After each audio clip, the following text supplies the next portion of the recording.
Okay.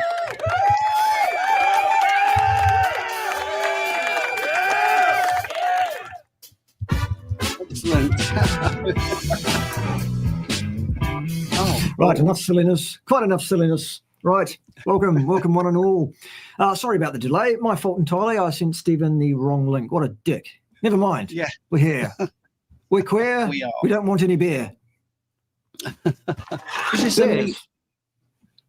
this a meat militia thingy? If you like, why not? Master Chief, you're in charge of making sure the meat militia stays in line. There's Master Chief, first in the house, of course. Excellent. Yes, and that is terrible, terrible camouflage, Master Chief. You have been spotted at the camouflage training. Oh, the feral grandma. I like her. We love her. She's good. Yeah, she's very good. Yes. Right. Okay. Anyway, so random, really. We just thought we'd do a live stream and catch up with current events. In breaking news, Stephen, headlines. Here are some headlines. The American College of Cardiology no longer recommending diet and exercise as a first line against obesity. Now the first line is Ozempic. Is it really? That's not a joke. No, that's what they've said. It is a joke, but yes. Yes, but they're serious though. That's the point. I know. I know. Still, very credible organisation is the American College of Cardiology, aren't they? Always have been. Very credible. I don't know if just you've about realised as credible. Go on. That since they've now got a drug that they think does promote weight loss, all that body positivity stuff's all shut down. You know, that healthy exercise. Where's that all gone? Where's that gone? I don't know. Did you hear that? We have got fucking rodents. You would not believe the rodents we've got in this house. I cannot hear them. You can't. You're just showing off your good hearing, aren't you? Wow, that's bloody loud. They're running around in the ceiling space up there. I've got rat traps up there, and they've got peanut butter on them. But anyway, perhaps you should all just send me all your money, and then I can afford more rat traps. Or something. It's probably my software that's filtering out the noise, Stephen. It's probably nothing to do with it. Yeah. Thank you very much, Jonathan. We love you. Thank you for the $2 squids. Yeah. I am comfy. He says I'm comfy sitting down. But except for my eye at football, I got poked in the eye last night, and that's still hurting a little bit. Goodness gracious. Football's supposed to be a gentleman's game, isn't it? Not the way we play it. No, fair enough. Fair enough. Yes, I would have been sitting comfortably myself, Stephen, but I've just gone arse over kite. We had to go and just before we came online, I had to go and manhandle a goat back from across the road, across from the neighbour's farm over there.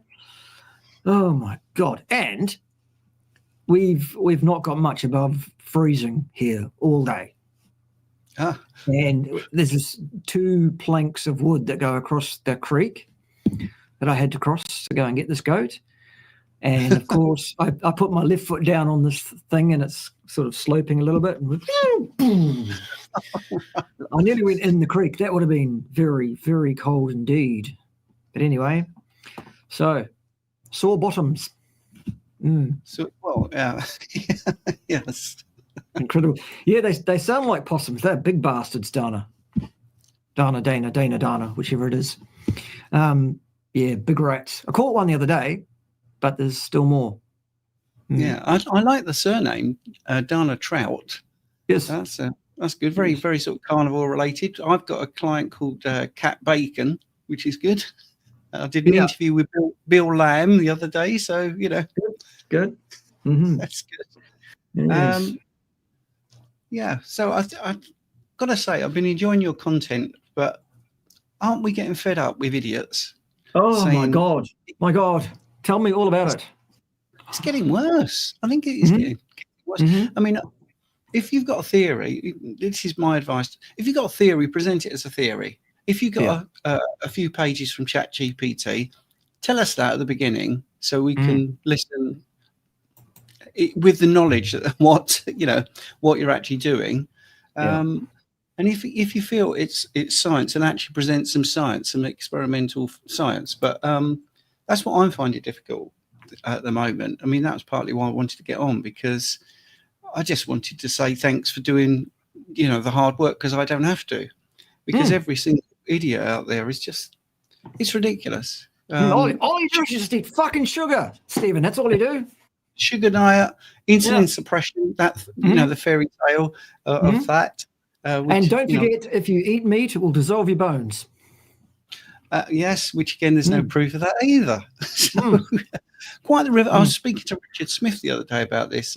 What I've found, 10 years of doing this, 6 years as carnivore, I have never had anybody say to me, I've become osteopenic. Never. But I've heard the reverse of that. I've had many people say, I'm no longer I have osteopenia. That's gone. My bone mineral density has gone up. So, clinical experience has gone out the window. Absolutely out the window. I'm sorry, I'm reading all the things that are coming up. Yeah, good. So am I. Yeah. It's beyond belief, and that's the thing. That's partly why I got into the bloods, is because when I started them, what was being presented in front of me didn't match the doctor's comments. Which is exactly what people like Robert Cywes are doing. I think you did a video about one of the things he did, where he said, "Oh, this fine specimen, this wonderful looking guy, this lean, muscular guy. Here's what's wrong with all his numbers." It's like, well, hang on, whoa, what's wrong with him? What is wrong with him? And then he got really smug at the end, because put him back on some carbohydrates, changed the numbers, not realizing what he was doing was making the numbers fit a carbohydrate normative value, rather than looking at the person and thinking, oh, maybe these numbers fit the person. Oh, wow. Talk about banging your head again. Also, while we're at it, I always take advice on how to be healthy from an obese physician. Oh, no, that's deliberate, apparently. Well, and he said that. I know. He did it online. He sat there and said it's on purpose. Yeah. Like that made him more credible. I know. It's absolutely crazy. Wow. Yeah. Dengue fever. Bloody hell. Is that a local big problem? In the Philippines. There we go. I just had dengue fever in the Philippines. What's the best way to increase the platelet levels, Stephen? What is the best? Well, firstly, tell me about this fever then. Is this something that is you come up against because in your part of the world? Me? Is it common? No, not here. In the Philippines, right. It is. Yeah, well, yeah. I'm nowhere near the Philippines. Well, you're looking at platelets. They're dependent on B12. So if you're eating a lot of, meat, you should have plenty of B12. And eggs will help you with the folate, because you need B9 and iron. Heme iron is really good. And K, which we get. So, again, from eggs, that's what I would look at. Now, this is the bit where maybe you're going to get cross with me. A tiny bit of liver, maybe, just to bump up your vitamin A, just a little bit, and bump up the iron a little bit. But if you got that fever, it might be, if you really want to get into the weeds, it might be that you're eating all of those things, but you're not actually absorbing them. So you could get a different test, an MMA, methylmalonic acid test, to see if your absorption of B12 is okay. Because it might not be all those things that are lacking. It might be that you're eating those, but you're not absorbing them, in which case it's probably a GI issue, where you're just talking about a bit of patience, really. Right. I don't know if that's helpful. There we go. Awesome. Rob pretends to have an assistant manage his clients, but it's really him. Okay, if you say so. Good idea. Yeah. Well, yeah. I suppose you've got to fake it till you make it. But I mean, that's it. His whole insulin suppression thing is absolutely ludicrous. And one of the things I've been doing to people that are long-term carnivore, and I did it to myself, I can show you the bloods if you want, is to say, right, we'll go and eat a Mars bar, go and eat a chocolate brownie. if your insulin is suppressed, allegedly what's going to happen is you're going to really struggle. And that isn't what happens. You see your blood glucose go up, obviously, because you're sticking carbohydrates down your neck, and then you see it come back down because your insulin decides to work. Insulin is being produced at the right level, the appropriate level for the dietary intake of carbohydrates. And he talks about GLP-1 being compromised. Well, protein increases GLP-1 and other things as well. So when you eat, mass, you also get your stretch receptors working. So there's other ways as well. And to be honest, the whole thing, don't forget that he's only talking about GLUT4 transporter. So the only one that's insulin dependent. There's 13 that are insulin independent. So what are they going to do then? They're just going to stop as well. He's very frustrating. And when you look at overall glucose entry into the cell, the GLUT4 is only 20% of what we're talking about. I know the muscles are a big sink for glycogen, so I understand that bit. There's 13 other transporters that will be using the concentration of glucose in your bloodstream or diffusion to get into it makes me very cross. I can't even be lucid because it makes no sense when you know physiology. It literally makes zero sense what you're saying. Frustrating. Unless you say everything 3 or 4 times in quick succession. If you and say things like, in fact, and actually. Yes. Yes. And then repeat yourself 3 or 4 times. That makes it true when it isn't. Yeah. I think he's an idiot. I think he's an idiot. Yeah. I'm on board with Cywes not being the sort of bloke that I would take advice from on any aspect of health at all, personally. Yes. Richard's got a great view, actually, because we do our lives on a Sunday. So I'm just getting that plug in. And he just says, I can't be bothered. I haven't got time. It's ridiculous. You do you. I think my problem is when it impacts people I'm dealing with and they're saying, and they're very tongue-in-cheek. Oh, I've just seen that video. Do I need to eat a bit of cake? And it's like, no. But there's all that. There's a little bit of doubt in some of their minds when it's, it sounds very compelling. And I'm thinking, what, really? When he compares us to lions, wolves, and snakes, and then hummingbirds, and he puts lions, wolves, and snakes in the same category. 2 are warm-blooded, 1 is cold-blooded. 2 have limbs, 1 doesn't have limbs. Completely different. And then he literally gets into the sharp, pointy teeth type territory, which is, ridiculous. Anyway, awesome. We've got brains. It's right. Let's move on, shall we? Yes, shall we? Let's move on to some more breaking news. Just because why not? Every newborn baby in the UK to be tested for their DNA. That's awful. My brother is watching. Apparently, yeah. I've got an anecdote about this because an anecdote. Yeah. In the Second World War, when you look at which countries persecuted the Jews the most, the ones as a percentage was the Netherlands, because they'd done a consensus a few years earlier before the war, and they asked, what was your religion? So there was this data, which might have seemed harmless at the time. I'm sorry, I have to get all serious. It's 7 o'clock in the morning here, but these are the facts. Yep. When the Nazis took over, they knew where they all lived. I mean, that's why they have the highest percentage in Europe of catastrophe, really. So don't like to talk about that too much, but that shows that data can be misused, and it's awful because what we believe about genetics, of course, is incorrect. I am one of those people that did do 23andMe, so I'm part of the problem in a way because I fell for it all. But when I got my report, apparently I would do badly on red meat, and I have I'm 7 times more likely to be bald.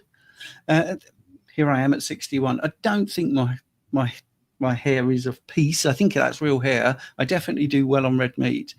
So all the stuff about genetics, if you look at talking about the body positivity, people saying, oh, losing weight, it's difficult, your genetics that mean that you can't lose weight. It's a disease, it's a genetic disease. And yet people that I have coached that have lost like 100 pounds, I don't remember extracting all their DNA and giving them different genetics. I'm sure I just changed the way they were eating. I'm sure that's all I did. But there you go. Yeah. So we're doing a news thing, are we? I just thought we'd throw a few things in just to keep the vibe of the show rolling, really. Yeah. Well, we can do questions as well. There's a question. Yeah. In Australia. G'day. Very depleted soil. G'day, mate. In Australia, it's big and it's flat and it's hot and it's fucking red and there's no minerals. I spoke to an Australian the other day and I said, I've been to a shop and everything was flat packed and it was like a big maze. He went, does it look like IKEA?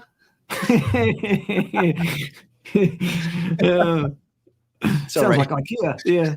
Does it look like IKEA? I get it. Fuck, I'm slow. Literally took me a few minutes there, Stephen. Oh dear. I know. All right. Well, anyway, what should we do? Really. Should we add some minerals as a precaution? Let's speak to the Australians in their own language. Good fucking luck.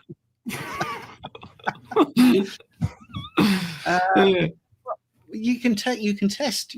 Oh, this bothers me as well. You can test if you're iodine deficient with an iodine clearance test. I mean, you can do that. Some people rub it on their arm, and if it disappears, the brown color disappears, you're probably deficient. Really basic. And the iodine clearance test sounds really posh, but it isn't. All they do is they give you a certain amount of iodine, and then they look at your urine over the 24 hours, and if it's all been sucked in and none's in your urine, you're probably deficient. I think the easiest thing, actually, and I've had this as a real one, somebody texted me at the test and said, I'm definitely deficient. I said, oh, wow, that test took, how did you do it so quickly? She said, well, I've had the iodine tablet and I feel amazing. So she probably was a bit deficient. But in the main, that's what I would do. I would actually test. I wouldn't guess. Righto. Is that any good? Yeah, that'll do me. That'll feel do free me. to disagree. Feel free to disagree. Whatever. No, this whole thing with the minerals are depleted in the soil thing. They say that in New Zealand too. And I don't buy it. I don't know. I don't know if it's It's definitely. I don't think it's definitely necessary to like shotgun. Throw shit at a wall, see what sticks. I agree with Stephen. I think if you suspect that there is a deficiency of some kind, you should suspect that on the basis that you've got symptomology of some kind. Otherwise, what the hell are you worried about? And then test for that. And if you need some of it, then do your due diligence and find out what the best form of that stuff is to take and get into it. But otherwise, eat meat, rest and repeat. Really? Yep. I reckon. I suppose. I will flip it over a little bit because some soil is particularly rich. I mean, you could look at it the other way round. For instance, the Amalfi Coast, because of the volcanic base of a lot of the soil.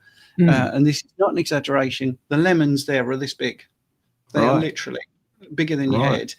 And that, I've always been interested in soil and stuff like that because I'm sado. And I said, well, because I originally thought, well, what are you adding to the soil? What manure, what fertilizer, what chemicals? And they went, none. This is how they grow.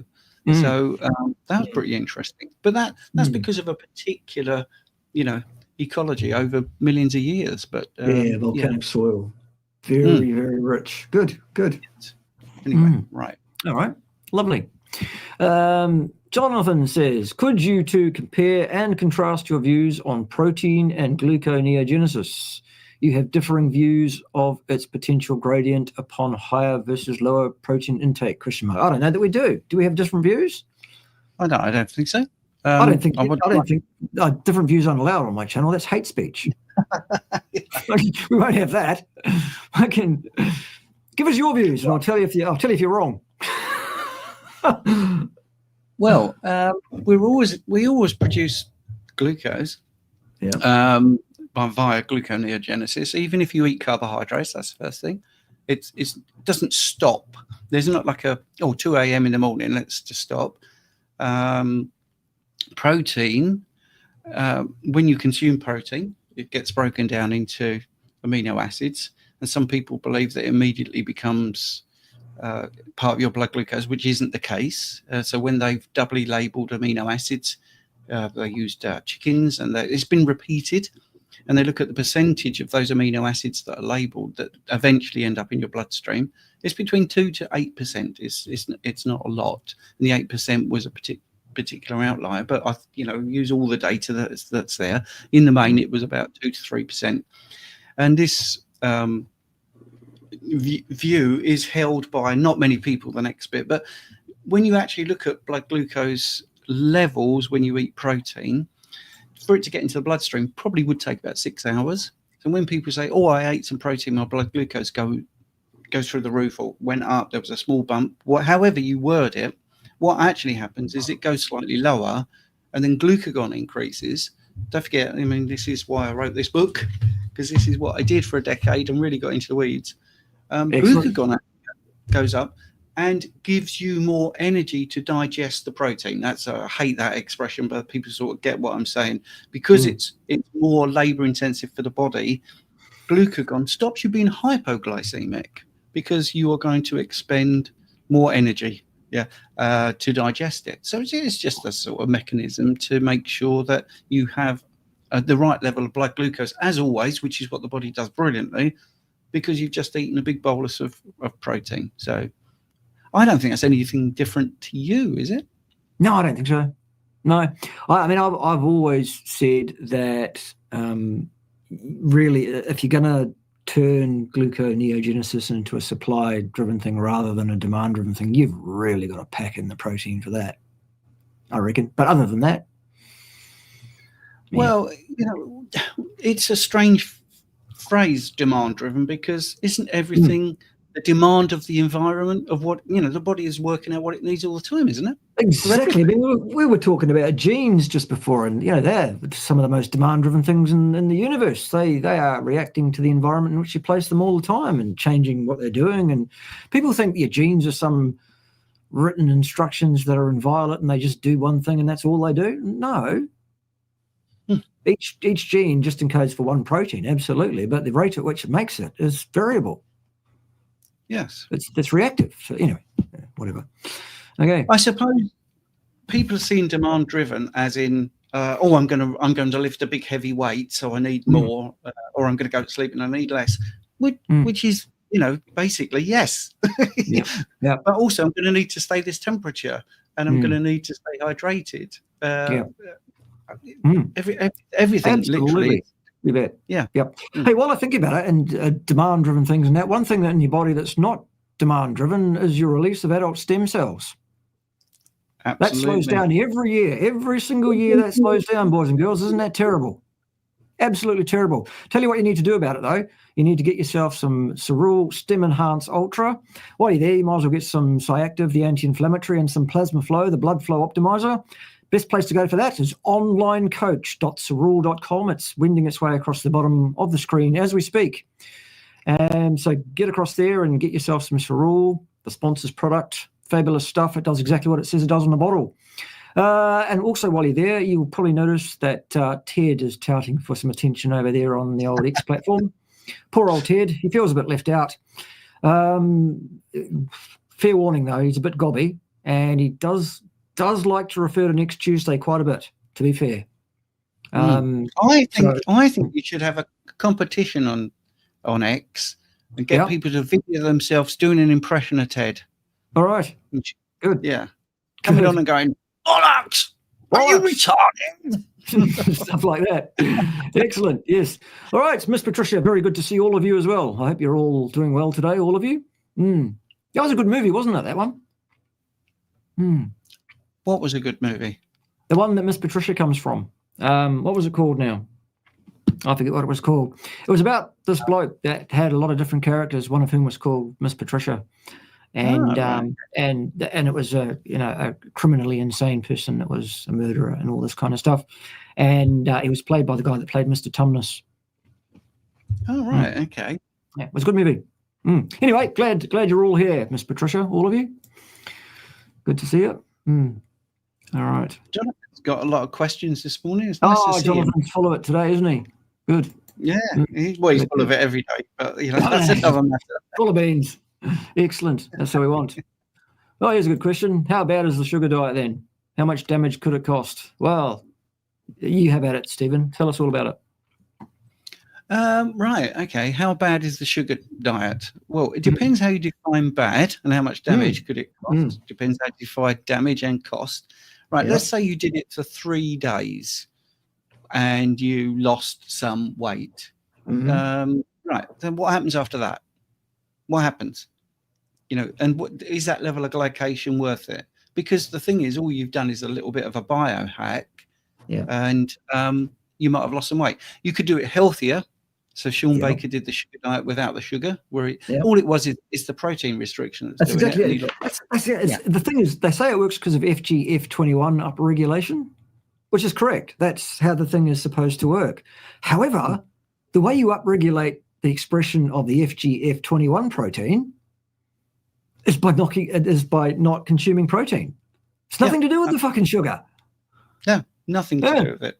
Protein restricted diet. And I suppose you've got a lot more glycation. Yes, it is only a few days, but they're not pushing only a few days. They are pushing maybe 100 days. Well, that's a lot of glycation. So it is. And also, when you get into the F21, and what's it doing to your electron transport chain? It's making complex 1, 3, and 4 more productive, but the ATP synthase not. It's making it less efficient. I am. It's way above my pay grade, but I don't think that's good to do even over 3 days. Personally, I don't think I can long term. But it's like all of these sort of cabbage diets or rice diet. Where was it Kempner did that with the rice diet and saw people losing weight, hitting them with tennis shoes and stuff. It's not the way to do it. The way to do it is change your relationship with food and eat the right food. So how bad is the sugar diet? I think really bad, because it's making people do short-term fixes. I know you do the joke part about cutting your legs off, but that's a really correct analogy, because that's what you're looking at, weight. You're looking at body weight, which is wrong in the first place. It should be body fat. And secondly, it's damaging it, because you're not actually changing how you. Sorry, I'm getting on my horse here. No, please. That's what we hear.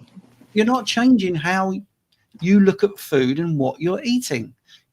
So it's ridiculous. It's literally like me saying, right, I'm gonna fast for 3 days every week, because that's the best way to do my body composition, and for the rest of the time I'll eat whatever I like. Well, that literally is a recipe for disaster, because you're fasting for 3 days and you're eating junk for 4. Yes, my body composition might be good, and I'm getting to a good point in a second. And that's exactly what I did with healthy food. I outran a bad diet. I remember getting my CAC score and the radiologist saying to me, "Why are you here? You look great." And I went, "Yeah, but I'm not." I know internally I've eaten a high carb diet, and it was healthy foods, oatmeal, fruit, veg, and I had a CAC score of 639. And the reason I think this is worth mentioning is because when I went to the Steak and Butter Gang for a bit, and I was working with Raymond, we both had really similar CAC scores, but we had completely different journeys to it. His was junk food, and mine was food guidelines, healthy food. And we ended up at the same place because of the glycation damage, way too much carbohydrate. Yes, fruit, veg, oatmeal, granary artisan bread, all that crap that you fall for, it breaks down to glucose. And it just frightening, just absolutely frightening. So these the sugar diets, just awful. Please don't do the sugar diet, guys. Anyone that's even remotely considering a sugar diet, I know I do joke around about it a bit and take the piss out of it and stuff, but seriously, I think Stephen's covered it really well. This is not something you want to touch with a barge pole. I just want to pick up what Jonathan said there. I said, Stephen, what am I full of? Full of questions. That's all I meant. I love it. Full of beans, full of questions, full of vim and gusto and excitement for the what is it? For the blag. Tooled up for the blag. That's the word. Yeah, absolutely. Yeah, that's all. That's all. It's not a judgment. So Miss Patricia's triglycerides went from 7.2 to 0.7 after just 3 months carnivore. That's awesome. And what about the rest of you? Wow, that is what amazing. happened for the rest of you guys? Yeah. Your other 5 personalities, did they have the same result, or was there something different for them? Yeah. Mm. It'd be interesting, wouldn't it, to have a full panel? But I mean, that's phenomenally well done. I think that's really good. It is. Yes. Cerule rules. Cerule's rules. The Cerule's rules. The rules of Cerule. I did a cholesterol test yesterday because I think it's all crap, and I'll get the results in a couple of days. But I think it's so pointless. I'd like to do an experiment. I haven't got the money to do this, where I did the cholesterol test maybe over an hour 5 times, and looked at the variation in numbers over 5 times, because it would prove the snapshot of a blood test is not adequate. It's just not. It's not enough. Anyway, right. Carry on. Absolutely. No, I agree. The whole thing with these tests is that they're not repeatable and reliable, even from hour to hour, let alone day to day, let alone you take one and that's your answer. It's just nuts. It's ridiculous. It's completely anti-science, basically. There it is. All right. Oh, God, what's Pim been up to now? Pim used to, and probably still does, train people to overcome their sugar addictions. Not so much. She's busy being a farmer. Although she does hang on to 1 or 2 clients that she likes. Well, that's why she dumped me. Well, that's she shows her absolute bestest favourites. So if you're not in the I think she's still got 2 or 3 clients. So if you're not in the top 2 or 3, I guess that's not such a bad thing. There you go. The hedonistic hit that sugar gives you is like a drug, yes, and that's exactly what her deal is. She's helping people deal with that, or used to. Now she's looking after duckies and chickens and goats. Well, mostly she's looking after the goats. I had to go and get one, as I said before. Drag it by the collar from across the road. Bloody hell. Anyway. Damn it, Cerule works. Yeah, I know. It's a pain in the ass when something like that happens, isn't it? Have to give up stuff to avoid it. Well, you don't, Ben. Actually, no, you don't. No, you can get your Cerule for free. Absolutely free, I tells you. I want every single one of you. This is not a joke. I'm not pissing around here. I want every single one of you on Cerule every single fucking day, boys and girls. Not because I get paid for that, but because, each individual 2 and 6 that I get from each bottle of product that moves through the organisation is not going to change my life, but it may well change yours. I want every single one of you on Cerule. However, I don't want a single one of you paying for it. Now, if you want yours for free, I tells you, free, here's what you do. Join us as an IBO. Don't join as a customer. We love customers, and if you want to be a customer, that's great. We'll accept you. We'll love you. We'll take the commission. It's awesome. But if you want free, don't be a customer, because you can't get it for free as a customer. Join us as an IBO. You're a member of the organisation then as what's called an independent business owner, with the same rights and responsibilities that I've got, Stephen's got, and everybody else that's in the business has got. Then what you do is you talk to people about Cerule. People say to me, what's the secret of Cerule? Here it is. It's not a secret. Tell people about Cerule. And they'll go, well, shit, I want it. And then you go, well, here's where you get it from. And you give them your link. Stephen's link is currently wending its way across the bottom of the screen right now. It's onlinecoach.cerule.com. Isn't that easy? You go there and instead of being a customer, you join Stephen as an IBO. Then you tell people about Cerule, that it exists and what it is. And they go, I want it. And you give them your link and they go and buy it if they don't want to be an IBO. When you've got 3 customers, yours is free.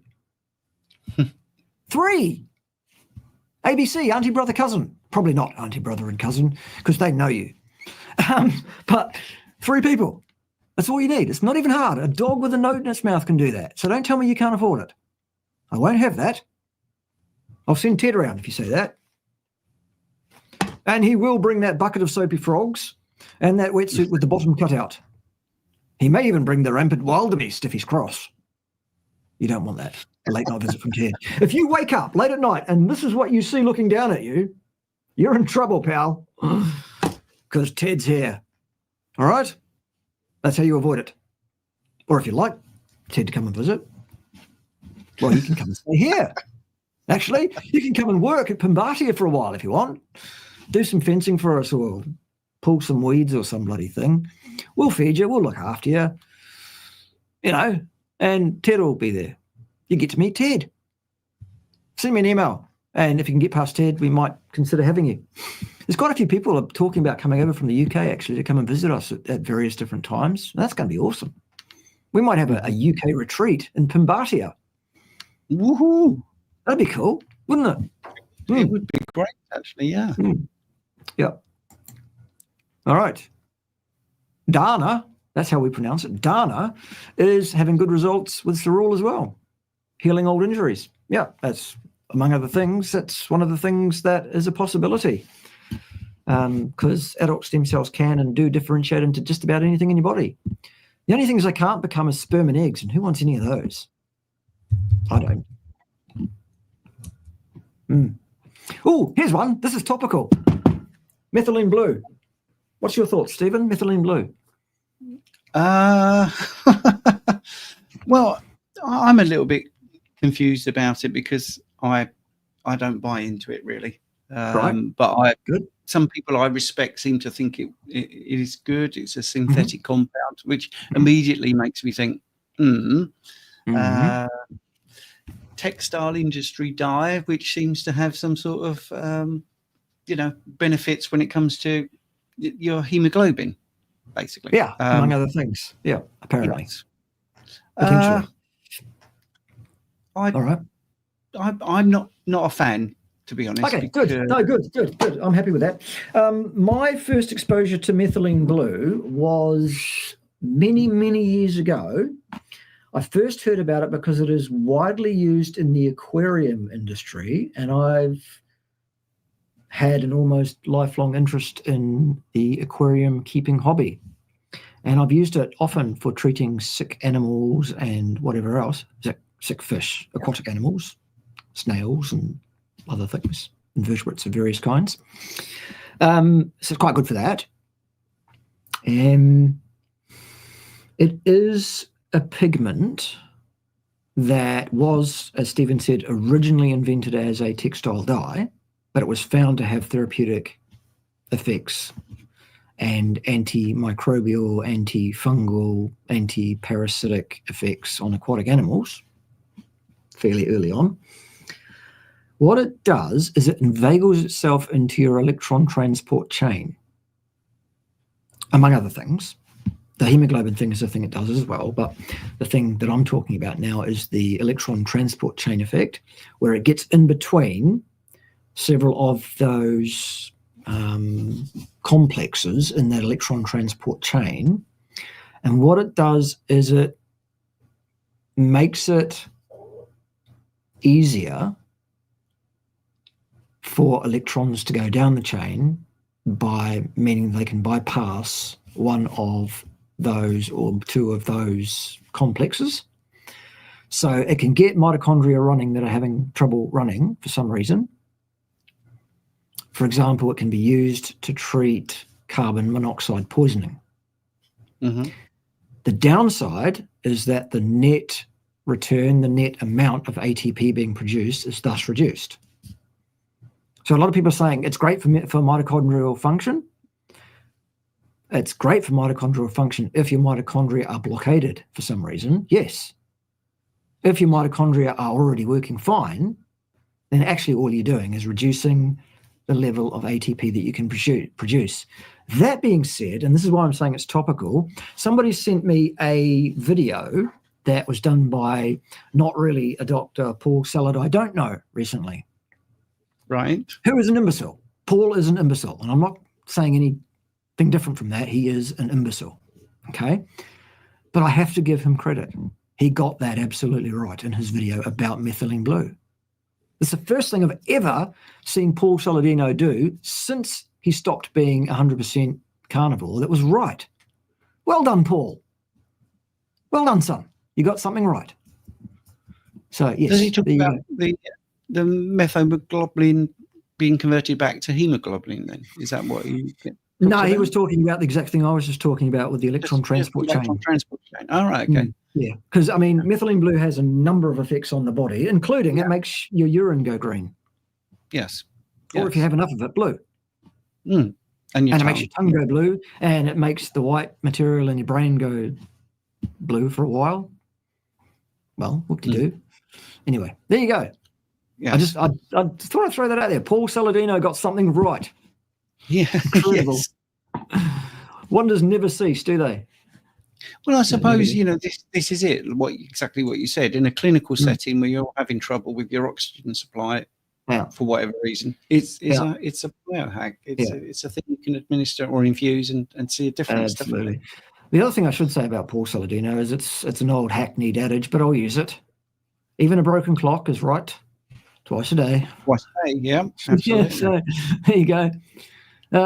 Jonathan had good results in terms of hair growth on his Cerule adventure. Well, that's nice. Cool. I didn't. It didn't help my hair growth at all.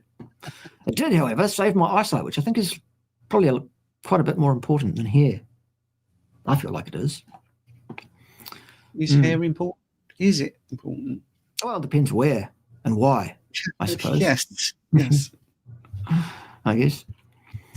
All right. Dr. Sarah Pugh is one who has used methylene blue, and she's not an idiot. So she's a good friend of mine. She's one of those who is likely to be a visitor here in Pimbatia in years to come. She's already visited before we lived at this property. She's already visited our home in New Zealand at our previous address. That was good. Yeah, that was awesome to see her. She's a fan of it, is she? Methylene blue. She uses it intermittently for particular purpose. She doesn't take it every day as this is a thing I do thing. Okay. And last time I spoke to her about it, which was last night actually, she said no, she's not using it at all at the moment because she doesn't need to. So there we go. Yeah. She's also a card-carrying Kiwi as well as being a British person, She's got a New Zealand passport. Mm-hmm. Yes. So she can come to Pimbatia because the New Zealand passport is recognised here in the independent sovereign nation of Pimbatia, given that New Zealand surrounds Pimbatia at her borders. So there it is. Dr. Sarah Myhill posted some kind of warning about methylene blue today. Well, did she? Okie dokie. It's probably the thing I was talking about with the electron transport thing, the ATP compromise thing. Don't know. Why is it picking up so much attention at the moment then? Is it because of... well, it's topical. The algorithm is pushing it, just like the sugar diet. Only, methylene blue is a lot less stupid, I think, than the sugar diet, but whatever. Yes. Well, most things are, aren't they? Yes. Most things are pretty stupid. Dave is not one of those things that's pretty stupid. Dave's a smart cookie. DC rebuilding, that is.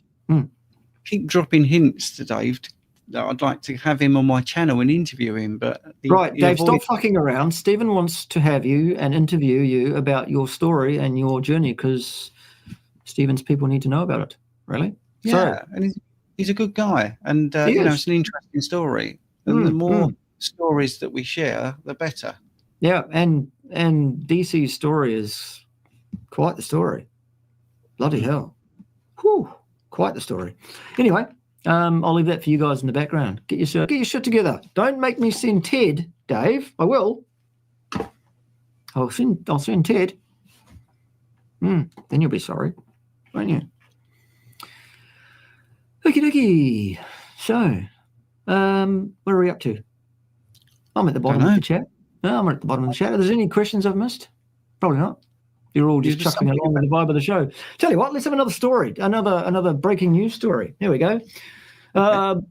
Stem cell-derived, fully differentiated islets of Langerhans for type 1 diabetics. They've done it, apparently. Wow. Yeah, well, at least there's a paper here that suggests that it can be done, and that I haven't read the thing. I've just read the headline, but it's by Trevor W. Reichman, MD, James F. Markman, MD, PhD, and others. The DOI is 10.1056/NEJMOA 2506549, if you want to look it up. Mm-hmm. There it is. So people can go and read that. It says, somebody's commented under it, I haven't read it myself, but somebody's commented under it saying, promising, but what's to stop the autoimmune disease from destroying them again? Interesting. Good question. Yeah. Don't know. I'll have to read that later. Yeah.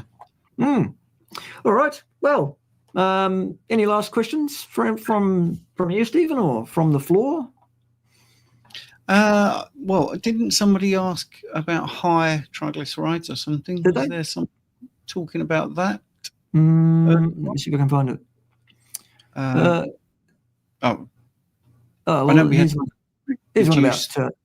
here's one about poor H2S clearance genetics. Should they consume less total protein? Well, that's hydrogen sulfide, isn't it? Yeah. In what respect? Are they saying they've got a low concentration or high? I mean, high is problematic, isn't it? But I don't know. Yeah, but there are only a few of the amino acids that contain any significant amount of sulfate producing thing, not sulfuric acid. What is wrong? Acid, dissolve your bones. What is wrong? No. Right. Still wrong, James. Sorry, it's still sulfate and not sulfuric acid, and it still doesn't dissolve your bones, son. So no, I don't think you need to eat less protein because you have poor clearance of H2S. You probably want to talk to your renal specialist about what you should be doing, and they'll probably tell you to eat less protein, but I don't think you should, personally. I think it's probably a better way of dealing with that. Don't know. It's not really my speciality, kidney function. But I do know that you don't produce sulfuric acid and it doesn't dissolve your bones. How much I do know. Yeah. Yeah. But I think the renal excretion, you do need someone to look in and give you a full panel who actually knows what they're talking about. Yeah. That's not James no nuts, by the way. Don't ask him.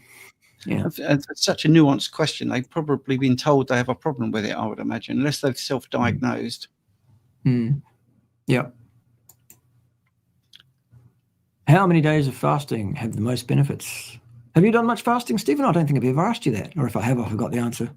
Yeah, I was a fasting coach when I was at MeatRx, and I think it has its place, depending on your situation. If you are one of those people that wants a kickstart in fat loss, and you're an abstainer, not a moderator, and all that stuff, then obviously it's a good thing because you just say, right, today I'm going to fast. Or you could do a dry fast once you've got experience of wet fasting, I suppose. But what's the question? How many days of fasting have been the most benefits? Right. So I think if you can do a 24-hour fast, that's pretty good. So you've earned your stripes. To me, I think the most surprising length for people is 3 days. And the only reason I say that, I'm not talking about metabolic differences. I'm talking about how you understand your hunger signals, because by day 3, you have much less hunger. And it's really surprising for most people. And I think you start to tap into, wow, I can actually eat for 3 days and I can start forgetting about food. Obviously, then you get driven, then you get driven to eat because your actual hunger does take over. Obviously, if you are, you've got to have the right body composition. I'm being polite here. You have to have an excess of body fat to fast. There are some people that fast that don't need to fast, and that's because they're looking at their body in the wrong way. They think that they need to lose body fat, and possibly they don't. So I think, get some reality in your world, and intermittent fasting, I think, works for many people. When I say works, it seems to give them a sweet spot where maybe they're eating for 6 hours fasting for 18. In fact, I don't like the term fasting, actually, because you don't go to your garage and fill your car up with petrol, gas, and say, right, okay, I'm now going to drive around in my car and I'm going to abstain from putting petrol into it. I mean, we feed ourselves and then we just get on. So if you don't eat for 4 hours, 14 hours, 24 hours, 44 hours, you've used your food to do something, to drive you around, basically, to give you enough nutrients to do what you need to do. So I don't really like that. I like fed and the fed state, basically, feeding and then the fed state. So you fill your car up with petrol and then you use the nutrients. That's it. I'm not sitting here going, oh, blimey, I haven't eaten for 9 hours. I'm fasted. I'm not even thinking that, or 12 hours or whatever it is. I think we need to stop looking at, the terminology and just get back to eating when you're hungry and stopping when you're full. That's it. That's it. But if you're going to get into like the therapeutic thing, we had a thing in our school community last night, by the way, we talked about Cerule as well, but someone said, I want to get into the therapeutic level of ketosis for a tumor, right? Well, that's different. That's where you are looking to sort of biohack with a fair bit of data that, getting your glucose to ketone index to a certain level works. I mean, someone like Andrew Scarborough would get really into the weeds about that. But for the average person, it's got to be good, hasn't it? If you've got excess body fat, to not eat for a bit, that's got to be good for you. Hey, fatty, stop fucking eating. Yeah. But so the most beneficial is the one that works for you. I mean, that's the thing. It depends on your body composition, how much you've got to lose, what your situation is. Love it. I personally, I've done 7 days wet fasted on 2 occasions, no problem. And on 3 or 4 occasions, I've managed 3.5 days dry fasted, and that is my limit. I cannot go past 3.5 days dry fasted. I'm one of those people that Stephen's talking about that does not have the fat on me to service that. I'm 5'6" or 168 centimeters and 62, 63 kilos or somewhere just under 140 pounds. Basically, that's what it is. So, after 3.5 days, I can't produce enough metabolic water because I've just got basically no fat sat on me. And I get dehydrated, my blood pressure goes through the roof, I get kidney pain, and it's like, right, time to stop. Others that have more body fat will probably be more successful. I mean, Pim has slightly more body fat than me. She's a woman for a start. And she can do 5, 6, 7 days dry, no problem. So, all I can do is basically back up exactly what Stephen's saying there. I think he's dead right. It depends on where you're coming from as to what's on board, because the whole idea of dry fasting is that you're producing a bunch of your own metabolic water from stored fat. And if you ain't got any, then you're in trouble. So there it is. Yeah. And by the way, you might have seen even recently a lot of like commentators that don't like me for some reason calling me Bart Dad Bod K. Again, let's just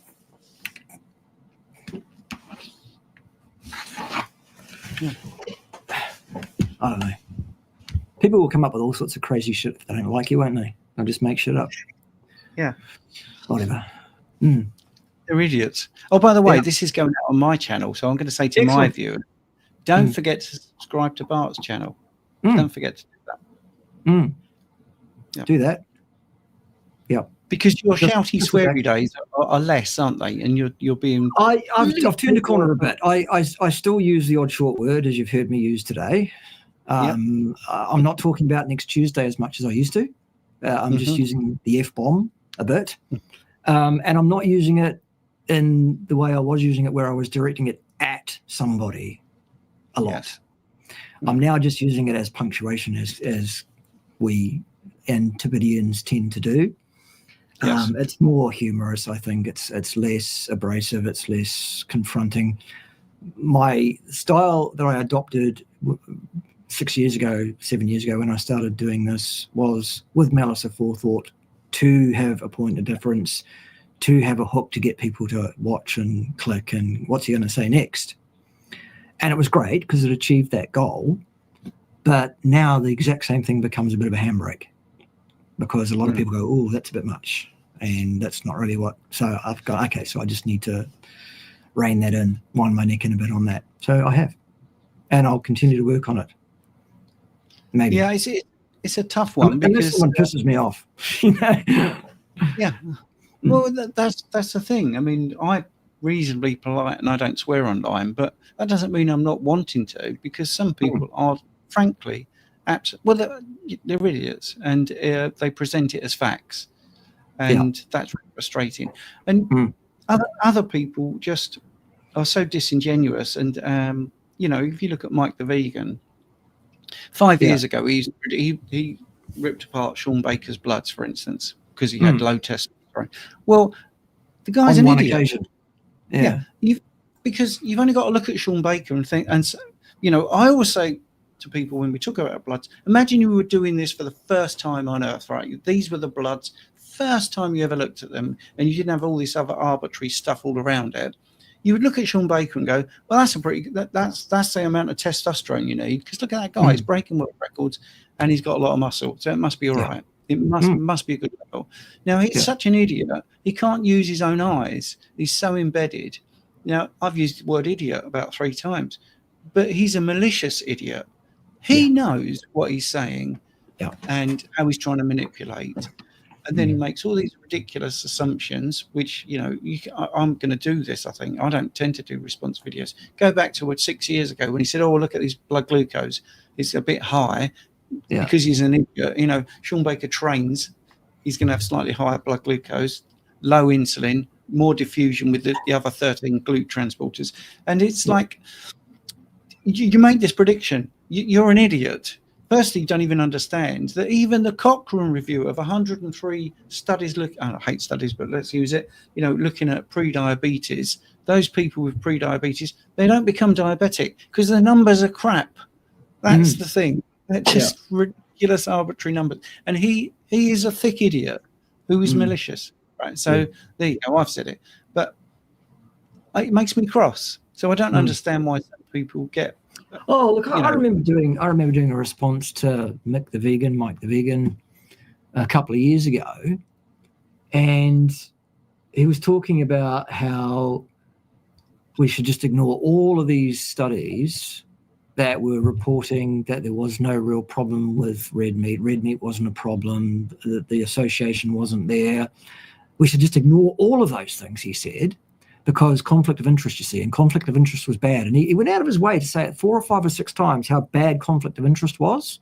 And therefore, this is why we should just ignore these idiots saying that red meat was fine.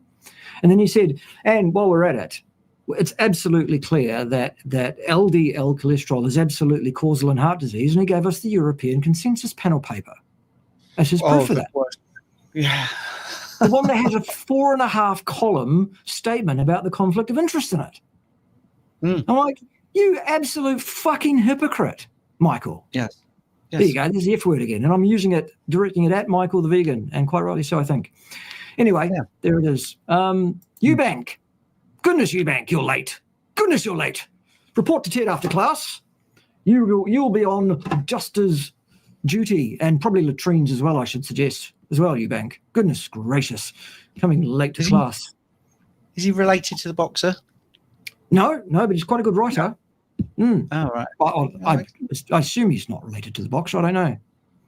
Okay. His verbal boxing skills, though, and stuff, yes, right up to snuff. They are. I was very tempted to do my impression of Chris Eubank, but I won't actually. Right. Yeah.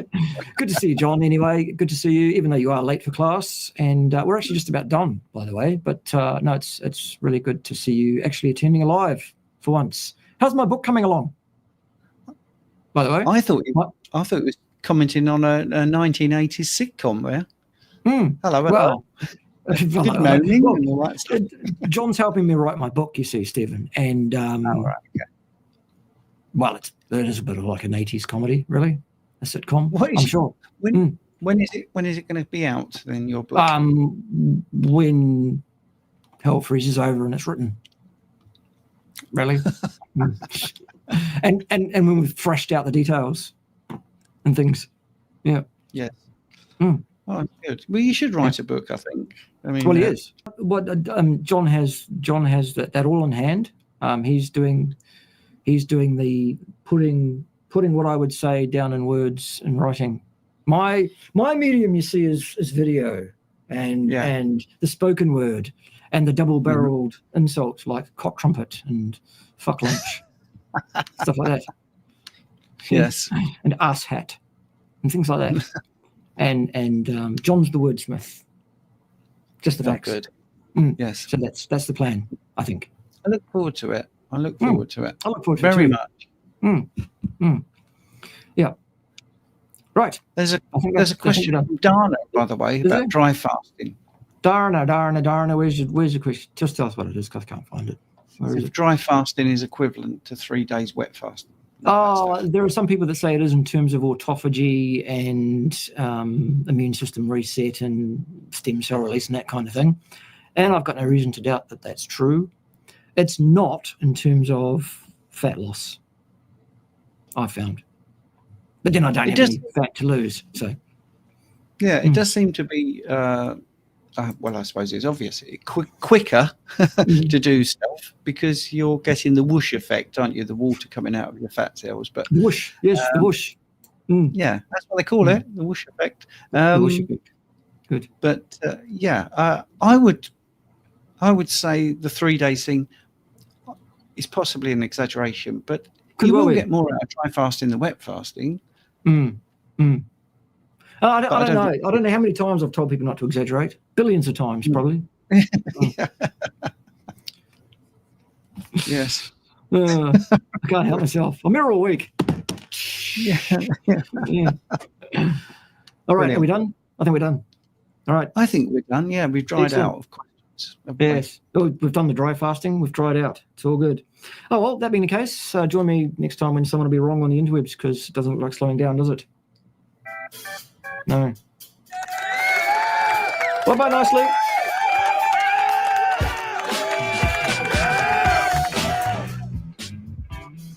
Funky.